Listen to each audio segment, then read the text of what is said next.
Değerli izləyicilər, videonu bəyənib kanala abunə olun ki, hər kəs son xəbərlərdən anında məlumatlansın. Düşünürəm ki, boşanmaların 70%-nin təşəbbüskarı qadınlardır fikrinə gəlməyən əsas səbəblərindən biri televiziyalarda yayımlanan verilişlərdir. Həmin verilişlərə gələn qadınların 2-3 uşağını atıb efirə çıxmasındandır. Mənə elə gəlir ki, qadınlara bu qədər şər atmaq olmaz. Qadın mənim anam, bacım, həyat yoldaşımdır. Boşanmaların baş verməsində kişilərin də payı az deyil. Kişi gedib narkomanlıq, oğurluq, dələduzluq edirsə, ən pisi isə başqa qadınla yaşayırsa, bunu da bilən qadın haqlı olaraq onun yanından çıxıb getməyi, boşanmağı üstün tutacaq. Qadınların alimentinə görə boşandığı haqqında əsaslənən fikirlərə münasibət bildirən millət vəkili bunları deyib. Qadınların alimentinə görə boşanması haqqında deyilənlər yalan söhbətdir. Heç qadınlar aliment ala bilirlər ki, 235 manat alimentə görə ailəni dağıdarlar.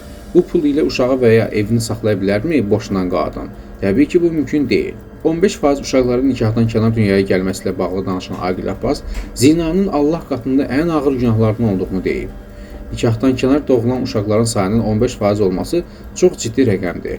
Avropada nikah mərasimləri kilsədə kəsilir ki, boşanma zamanı bu sənəd rəsmi sənəd hesab olunur. Ancaq bizdə elə ailələr var ki, kəbin belə kəsdirmirlər, ailə qurarkən.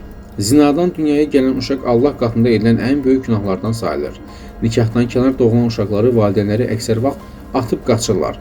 Bu da günümüzün acı reallığıdır.